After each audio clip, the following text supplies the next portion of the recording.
À la une de l'actualité ce samedi, le président Roch-Marc Christian Kaboré reçoit les félicitations des chefs coutumiers du Burkina Faso au palais de Kosiam. Occasion saisie par ces chefs coutumiers pour aborder certaines questions chères à leurs yeux, notamment la question de la réconciliation nationale, de l'insécurité et de la situation des déplacés internes. On fait le point de l'audience tout de suite dans ce journal. Et puis 69 blocs de 3 salles de classe ou 38 CEG ou encore 67 maternités pour ne citer que cela. Autant d'infrastructures dont le coût de réalisation a été converti en rémunération pour les membres des différents gouvernements de 2016 à 2021. En somme, ce sont plus de 2 milliards de francs CFA qui ont été perçus illégalement et de trop par l'exécutif dans cet intervalle de temps. C'est le Sifweb qui le révèle. Tous les détails à suivre tout de suite dans ce journal.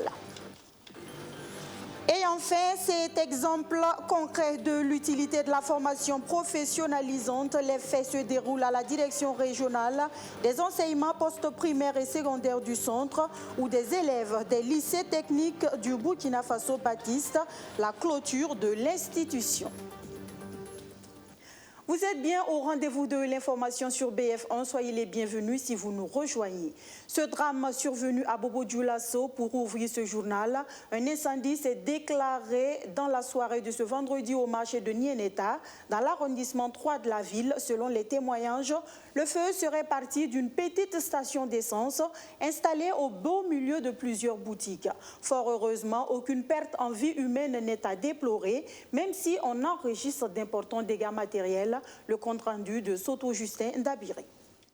À notre arrivée sur le lieu de l'incendie aux environs de 20 h, des propriétaires de commerce tentaient désespérément de sauver ce qui peut l'être encore après le passage de l'incendie qui a ravagé plusieurs boutiques du marché de Nieneta au secteur 12 dans l'arrondissement 3 de Bobo-Dioulasso. On a eu ça ici à cause de la feu. Voilà, bon, c'est pas ce qui est passé. Bon, on a eu vu le feu seulement. Ça a commencé vers le 17 h. Bon, nous, on m'a appelé sur le sang, moi je suis venu arriver. Voilà, j'étais au marché, on m'a appelé et puis je suis venu directement. Je ne sais pas si ça comprendre. Voilà, et pour éteindre le feu seulement. Selon plusieurs témoignages recueillis, c'est aux environs de 17 h que le feu est parti alors que ce camion-citerne transportant du carburant était venu faire un dépotage dans une pompe de distribution de carburant. Alertés, les sapeurs-pompiers ont pu, au bout de 2 heures de combat avec les flammes, circonscrire le feu. Il faut dire que c'est aux environs de 18h15 que nos services ont été alertés pour feu de station d'abord au secteur 12 de Bobo-Dioulasso. Rapidement, les moyens sapeurs-pompiers ont été déployés sur les lieux pour essayer, dans un premier temps, de protéger les commerces voisins, de circonscrire le feu pour obtenir son extinction. Il faut dire que, fort heureusement, il n'y a pas eu de victimes, mais les dégâts matériels sont considérables. Beaucoup de commerces ont été endommagés, il y a eu beaucoup de matériel consumé, beaucoup d'édifices qui ont été fragilisés par cet incendie-là. C'est avec désolation que le maire de l'arrondissement 3 est venu constater les dégâts causés par l'incendie. Selon lui, c'est la deuxième fois que le feu part de cette même station. Et pour éviter que le pire arrive, des mesures fortes sont envisagées dans les jours à venir. Bon, vraiment, c'est un coup de choc, en tout cas pour nous, en tout cas en tant que le premier responsable de l'arrondissement. En tout cas, bon, c'est un événement très malheureux. On interpelle en tout cas tous ceux qui sont ces genres de stations, des petites stations qui sont devant les parcelles là. En tout cas, de trouver une solution, en tout cas, bon, pour éviter ce genre de... Sinon, bon, je pense que comme le maire de la commune même est déjà informé de la situation, en tout cas, on va se concerter et puis entreprendre des démarches pour voir comment on peut, en tout cas, suspendre en tout cas, ces petites stations-là. Sinon, je pense que cette station, ça fait une deuxième fois que ça a pris feu. Au moment où nous quittions le lieu de l'incendie aux environs de 21 h, les éléments du capitaine Didier Bazongo menaient des opérations de déblai et de garnissage afin d'achever l'extinction. De retour à Ouagadougou et direction le palais présidentiel de Kosiam, où le chef de l'État vient d'y recevoir en audience des chefs coutumiers. Les têtes couronnées sont allées adresser leurs félicitations aux locataires de Kosiam pour sa réélection. Occasion pour eux d'aborder certaines questions qui leur tiennent à cœur, comme c'est le cas de la réconciliation nationale, de l'insécurité ou encore de la situation des déplacés internes. On fait le point des échanges avec Arsène Konditamdi. Les chefs coutumiers du Burkina Faso au palais de Kosiam. Ces leaders viennent à la rencontre de Roch-Marc Christian Kaboré pour aborder certaines questions d'intérêt national comme la réconciliation et l'insécurité. Depuis quelques années, certaines parties du pays sont en proie aux exactions des groupes armés terroristes, occasionnant de nombreux déplacés internes. Ces chefs coutumiers plaident pour des solutions pérennes. Il s'agissait pour nous de transmettre au président du Faso les préoccupations majeures de nos populations en ce moment, dont la résolution nécessite beaucoup d'actions, de dialogue et aussi de tolérance. Mais particulièrement, le sujet qui a vraiment retenu notre attention à tous ici, c'est l'insécurité. L'insécurité en un premier temps et la situation des déplacés internes. Alors nous avons évoqué avec le chef de l'État la possibilité de faire en sorte que la population puisse regagner leur territoire où ils ont quitté depuis un certain bout de temps, qui nous crée pas mal de problèmes. Cette visite avait entre autres objectif de féliciter le président Roch-Marc Christian Kaboré pour sa réélection en novembre dernier à la tête du pays. Ces chefs lui ont présenté leurs vœux de succès pour ce nouveau quinquennat. Et puis, sachez qu'à la suite des chefs coutumiers, le président Roch-Marc Christian Kaboré s'entretient en ce moment même avec son homologue de la transition malienne, Bandao. En visite d'amitié et de travail, le président malien est venu parler coopération entre le Mali et le Burkina Faso et surtout de questions sécuritaires. On y reviendra plus en détail dans notre session d'information de ce 19h30. Mais en attendant, sachez que le président Roch-Marc Christian Kaboré a également reçu en audience ce vendredi un envoyé spécial du président de la Fédération de Russie pour les pays d'Afrique et du Proche-Orient. Vice-ministre des Affaires étrangères, ses échanges avec le chef de l'État ont porté sur le renforcement des relations d'amitié et de coopération entre le Burkina Faso et la Russie. On l'écoute à sa sortie d'audience. У нас только что завершилась встреча с господином президентом. Nous venons de terminer notre audience avec le président du Burkina Faso, son Excellence Roch-Marc Kaboré. Nous sommes reconnaissants à Monsieur le Président de son temps et de l'attention qu'il avait portée à notre délégation. J'ai transmis à Monsieur le Président les salutations les plus chaleureuses et les plus respectueuses de la part du président de la Russie, du président Poutine. Nous avons reconduit nos félicitations à Monsieur le Président pour avoir été reconduit à son poste du président ainsi qu'au Parlement du Burkina Faso. Nous avons très en détail discuté toutes les opportunités qui sont devant nous en ce qui concerne le renforcement des relations d'amitié qui ont été toujours, qui datent de longue date et qui ont été toujours basées sur le respect mutuel. Nous avons confirmé à Monsieur le Président la volonté politique des dirigeants de la Russie de renforcer encore le dialogue entre les deux pays. Il existe déjà un mémorandum de coordination entre les ministères des Affaires étrangères pour les échanges diplomatiques. Nous sommes totalement soucieux de respecter ce mémorandum et de discuter en détail tous les aspects de l'agenda international et national entre les deux pays. Nous avons bien également touché sur l'aspect de la coopération économique et technique entre les deux pays et surtout pour définir surtout les axes d'actualité pour Moscou et pour Ouagadougou. Nous avons également confirmé notre volonté de continuer le programme qui s'est déjà prouvé, qui s'était déjà justifié, c'est le programme de formation des cadres des Burkinabés en Russie pour plusieurs activités, pour plusieurs métiers. Un des objectifs principaux de cette visite était également de développer avec Monsieur le Président, de discuter les décisions qui avaient été prises pendant le premier forum historique Russie-Afrique qui s'était tenu à Sochi en octobre 2019. Et nous sommes donc venus auprès de M. le Président pour demander ses conseils et ses recommandations en ce qui concerne la préparation du forum suivant Russie-Afrique qui devrait être tenu l'année prochaine en 2022 dans un des pays africains comme ça a été décidé en 2019. Et on en vient à cette interpellation du CIFWEB, le Centre d'information, de formation et d'études sur le budget au président Roch-Marc Christian Kaboré et l'ensemble des gouvernements formés depuis son premier quinquennat sur leur train de vie.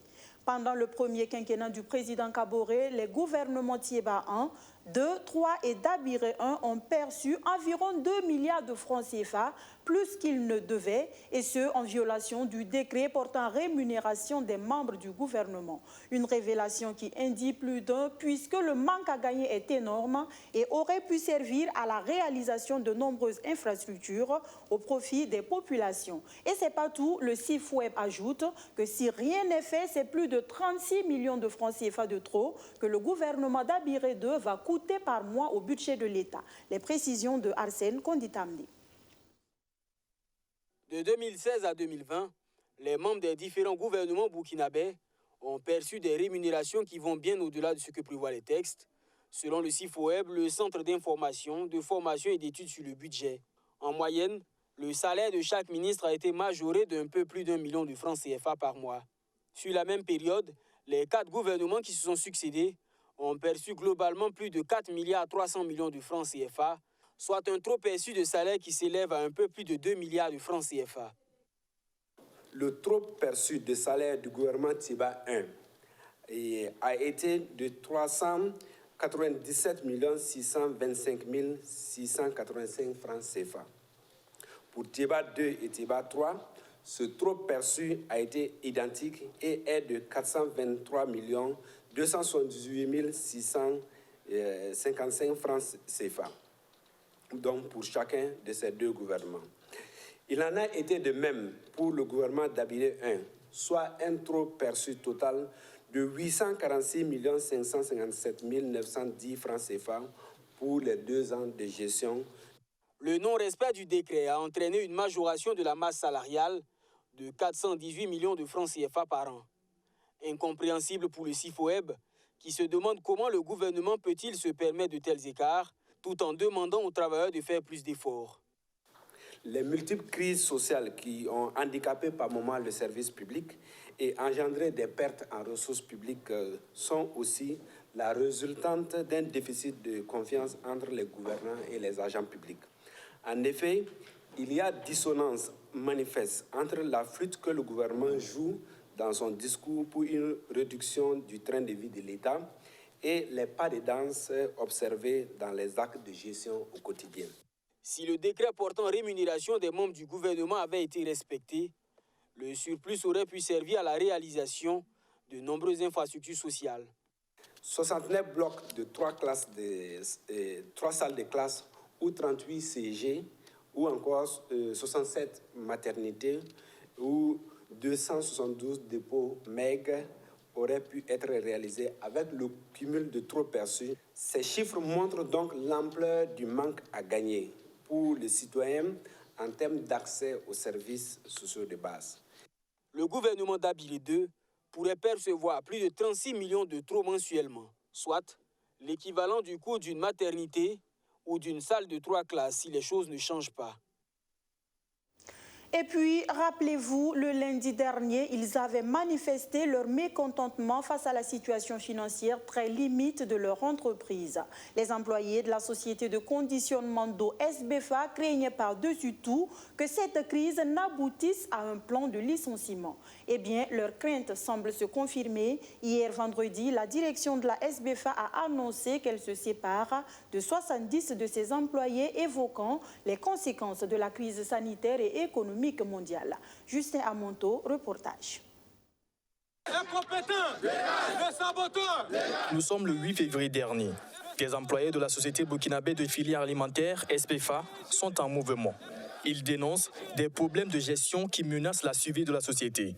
4 jours après, les premiers responsables de cette société de production d'eau de Marc Baradji brisent le silence. Les travailleurs craignent un licenciement de personnel.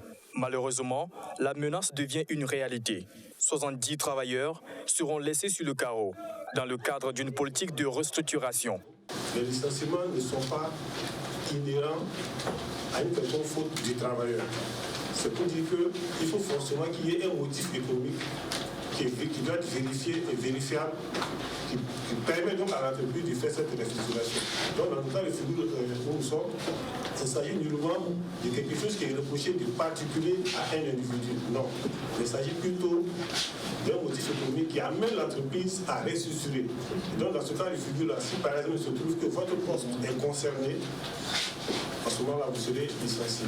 La pandémie de Corona aurait impacté sérieusement la vie de l'entreprise. Selon la direction générale, la crise sanitaire a rendu difficile l'approvisionnement en arômes fraises, une des matières premières de l'usine, en rupture de stock. Après une commande, il y a le temps de la production. Le temps de production au niveau des fournisseurs est aussi perturbé par tout ce contexte international qui est lié au Covid. Ça, il faut le savoir. Tout ce qui est approvisionnement maritime et aérien, c'est aujourd'hui la croix et la bannière pour toutes les entreprises. Donc, on n'est pas les seuls. Donc c'est autant de choses qui ont cristallisé un peu le temps d'acheminement et perturbé toute la chaîne d'approvisionnement. La direction affirme avoir réussi finalement à s'approvisionner. L'arôme est désormais disponible et la production de l'eau énergie fraise a repris.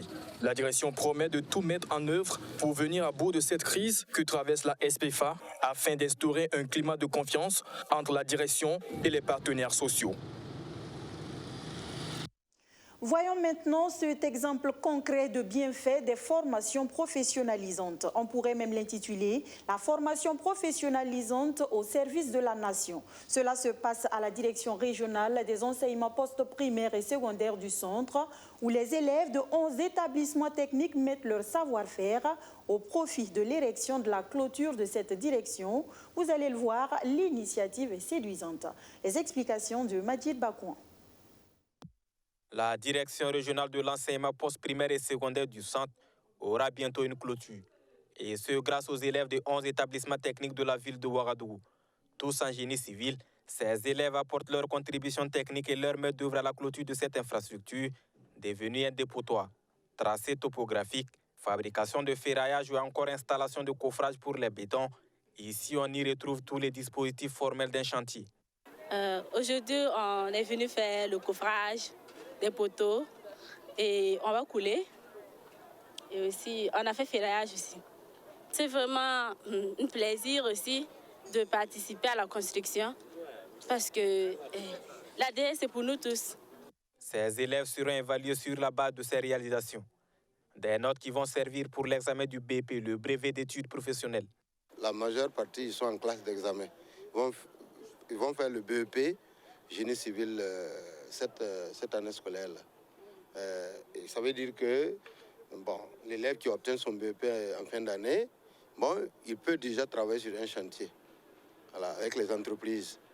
Mais la majeure partie, comme ils sont très jeunes, ils continuent. Ils vont chercher à faire le bac F4 ou le bac professionnel et continuer dans les écoles supérieures pour pourquoi pas devenir ingénieur. Et ceux qui sont très bons en dessin, des architectes. Ce 12 février, le ministre en charge de l'Éducation nationale est sur le chantier. Le professeur Stanislas Ouaro est venu encourager ses élèves et constater de visu l'avancement des travaux. Cette initiative s'inscrit dans le cadre du principe d'évaluation en cours d'apprentissage. Une innovation au ministère en charge de l'Éducation nationale. L'objectif est d'améliorer la qualité de la formation technique, mais aussi rendre les réalisations utiles à la nation. C'est des ressources de l'État. Il ne faut pas qu'on soit dans la situation où on construit des œuvres et qu'on détruit. Il faut que ça puisse servir. Je sais qu'il y a des établissements privés comme publics qui le faisaient un peu déjà et qui ont réussi à construire des laboratoires, des salles de classe. On prenait le lycée technique national Abaka Sanglé-Lamizana par exemple. C'est un exemple que je donne. Ça s'est fait un peu partout. Après les destructions, ils se sont rendus compte que ça pouvait servir. Donc ils ont commencé à réaliser. Et nous avons pensé qu'il était bon de monter un projet d'envergure. C'est la clôture de la direction régionale des enseignements post-primaires et secondaires de la région du centre. Et donc ces élèves de fin de cycle sont là donc pour ce travail-là qui est en même temps, comme j'ai dit, une évaluation en cours d'apprentissage. Et vous voyez, ils sont motivés. Et ce qui m'a encore séduit, c'est que c'est le nombre de filles qui adhèrent de plus en plus à ce projet. Il y a de plus en plus de filles qui viennent. Et puis quand je leur ai posé la question, elles sont motivées. Et donc vraiment, le projet, c'est ça. Pour l'instant, le projet concerne uniquement la filière génie civil. L'idée est de l'élargir à d'autres filières dans les années à venir.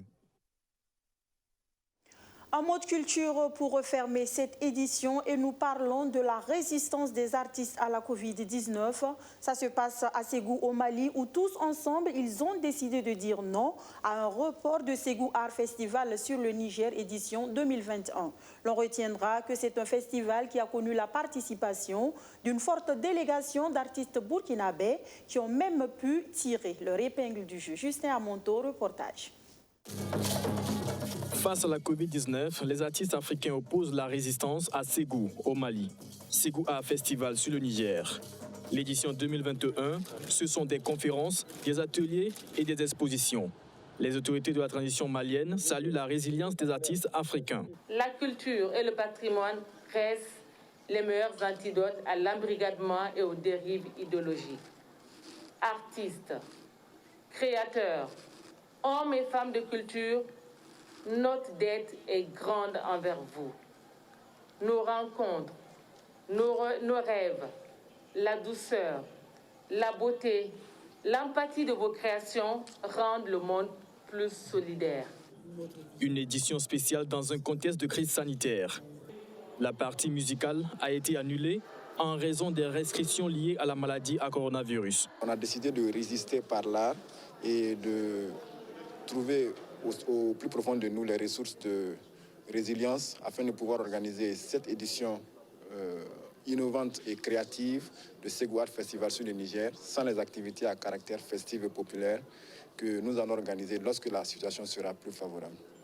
Et le festival pour les artistes est vraiment un espace d'expression libre où nous avons la chance de présenter nos œuvres et les œuvres de beaucoup d'artistes au niveau international. Plusieurs artistes plasticiens venus d'Afrique, d'Europe, d'Amérique participent à cette 17e édition. Le Burkina Faso est représenté par une dizaine d'artistes. En venant ici à Ségou avec une délégation d'artistes burkinabés, notre souhait et le partenariat que nous recherchons, c'est d'avoir aussi à la prochaine édition de Wékré une délégation d'artistes maliens. Je suis artiste peintre burkinabé. Et c'est ma première fois de participer à Ségou Art. Et vu la situation, malgré tout ça, je suis satisfaite de faire des rencontres et des échanges et aussi de rencontrer vraiment des critiques d'art. Et ici, ça m'a vraiment aidée. Et rappelons que Ségou Art Festival sur le Niger est le plus grand événement culturel du Mali. Il mobilise des dizaines de milliers de Maliens chaque année au mois de février, dans la cité des Balazans, la mythique ville de Ségou. Voilà, mesdames, messieurs, c'est culturellement que prend fin les actualités de la mi-journée sur BF1. C'est également la fin d'une semaine de présentation pour moi. Merci d'être restés en notre compagnie tout au long de cette semaine. Agréable week-end à toutes et à tous. Bien sûr, en compagnie des programmes de la chaîne au cœur de nos défis. Je vous dis à bientôt. Bonsoir.